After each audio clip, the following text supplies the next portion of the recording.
Good morning everybody. मेरा नाम doctor Neeraj है। मैं doctor N skin and hair care clinic from Calcutta एलगे नोट से बोल रहा हूँ। आज मैं आप लोगों को कुछ आइडिया हेयर ट्रांसप्लांट के रिगार्डिंग शेयर करना चाहता हूँ। मेरा नाम डॉक्टर नीरज है, MBBS MD skin specialist hair transplant surgeon. मैं डिग्री इसलिए बोल रहा हूँ क्योंकि आजकल बहुत सारे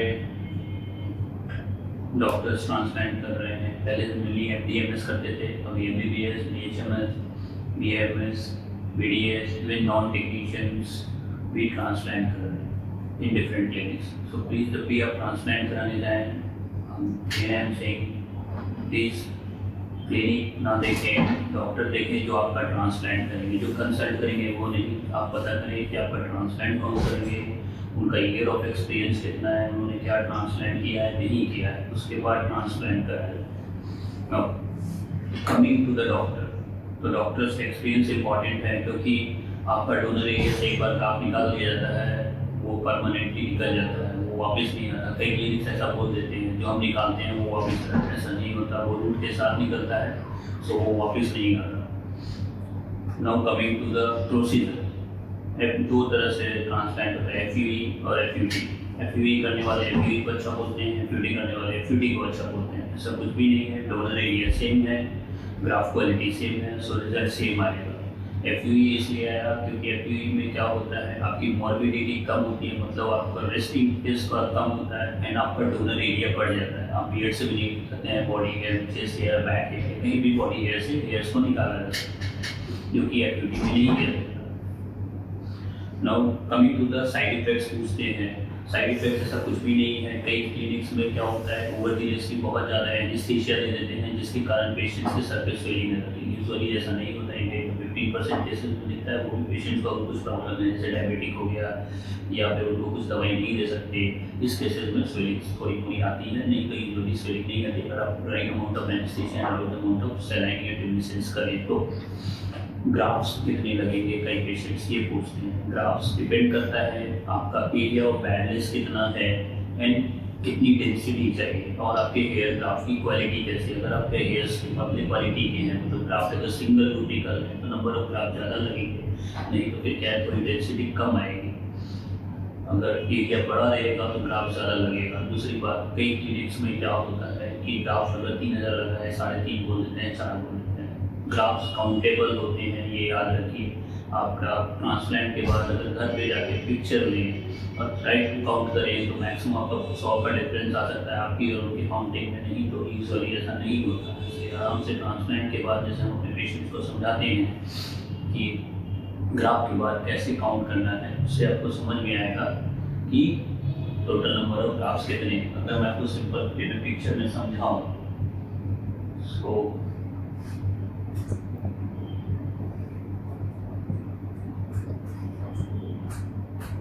ये जैसे अगर पिक्चर देख रहे हैं तो यहाँ पे जो ग्राफ दिख रहे हैं आपको, आप एक क्रॉस सेक्शन को काउंट करें तो धीरे धीरे यू कैन फाइंड आउट कि टोटल कितने नंबर ऑफ ग्राफ्स लगे हैं। ओके, पहला अब आते हैं कॉस्ट कितना पड़ेगा। कॉस्ट डिपेंड कर जाता है आपका नंबर ऑफ ग्राफ्स कितना लगेगा, कितना बड़ा एरिया कवर होगा, उसके हिसाब से नंबर ऑफ ग्राफ्स बढ़ेगा। कई क्लिनिक्स 100+ को कोट करते हैं पर ग्राफ का, कई क्लिनिक्स 20, 50, 80, 20 अपना वेरी करता है। मैं यही कहना चाहूँगा, सिर्फ कॉस्ट देख के ट्रांसप्लांट ना कराएं, डॉक्टर देखें, बिकॉज एक बार डोनर एरिया डैमेज हो गया तो वो परमानेंट डैमेज होता है। कई क्लिनिक्स में ग्राफ को लेके कहीं पे बोलते हैं कि ग्राफ पर ग्राफ का ये कॉस्ट है, कुछ लोग पर हेयर पे बताते हैं, कुछ लोग फॉलिकल्स पे बताते हैं, तीनों में डिफरेंस है। एक ग्राफ इसका 2 to 2.5 हेयर होता है इंडियन सिनेरियो में। तो अगर आपको एक ग्राफ बोल रहा है, आपको ये एक हेयर बोल रहा है, तो दोनों में डिफरेंस है। एक ग्राफ इज 2 हेयर्स। कई लोग फॉलिकल्स में बात करते हैं, फॉलिकल्स में भी डिफरेंस क्या हो जाता है अकॉर्डिंग टू द क्लिनिक मैं बता रहा हूँ। मान लीजिए अगर किसी का 3 रूट या 4 रूट का ग्राफ निकलता है तो वो उसको क्या करते हैं, लॉन्गिट्यूडनल एक्सीजन करके उसको 2 फॉलिकल्स में सेपरेट करते हैं, single follicular unit and single follicle. इससे क्या होता है, वो ग्राफ सेपरेट हो जाता है इन द 2 फॉलिकल्स। ठीक है ना।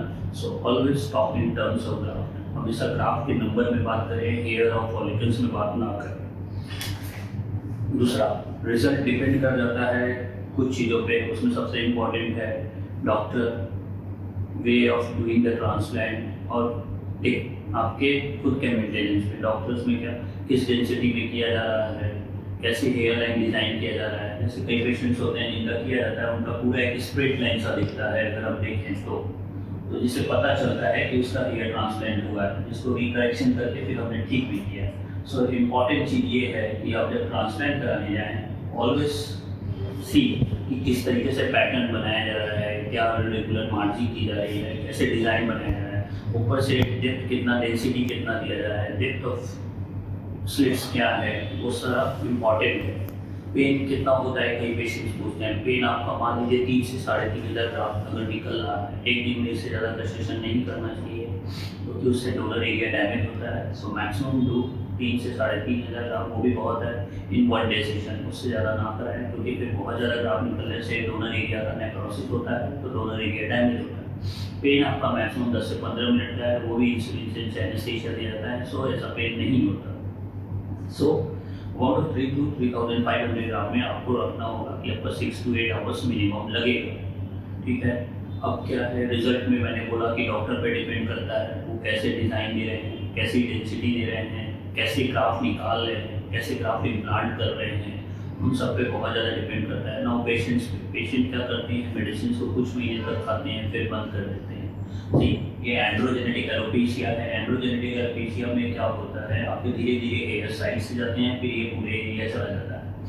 तो क्या होते हैं, जो पूरे पूरे आपके हेयर्स होते हैं, जब हम ट्रांसप्लांट करते हैं तो transplanted hair and these hairs both will grow and give a good result. So transplant अकेले रिजल्ट नहीं देता, आपके अपने हेयर्स और ये हेयर्स मिलकर रिजल्ट देते हैं।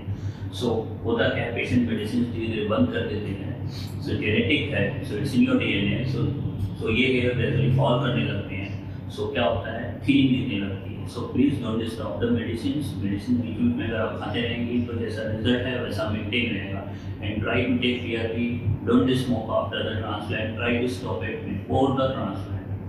Okay, so longevity of the transplant patient के ऊपर डिपेंड कर जाता है कि वो कितने दिन तक मेडिसिन मेंटेन करते हैं। दूसरा डॉक्टर पे भी डिपेंड कर जाता है कि वो कैसे एक्सपेक्ट करें। अगर वो अनसेफ एरिया को छू रहे हैं, कई पेशेंट्स में हमने देखा है कि उन लोगों का जो ग्राफ निकाला गया है वो बहुत ऊपर तक निकाल दिया गया है।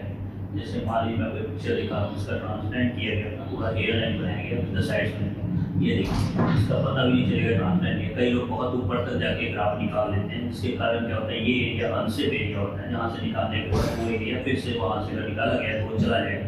इसीलिए ग्राफ ज़्यादा से ज़्यादा 3 से 3.5 निकलवाएं, उससे ज़्यादा ना निकलवाएं। क्लियर?